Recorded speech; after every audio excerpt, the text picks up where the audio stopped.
Okay, boys and girls, today we're talking about capitalizing the titles of books and stories and essays.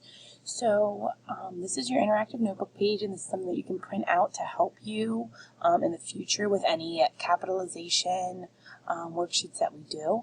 The titles of books and stories and essays are proper nouns, and they should always be capitalized. The big thing that you don't need to do is you do not capitalize small words, so as, and, of, and the, unless they start the title. So here we are with some examples. We are reading the book The Unwanteds. They capitalized the because it was at the beginning of the title. Did you read Abby's essay called Why Year-Round Schooling Works?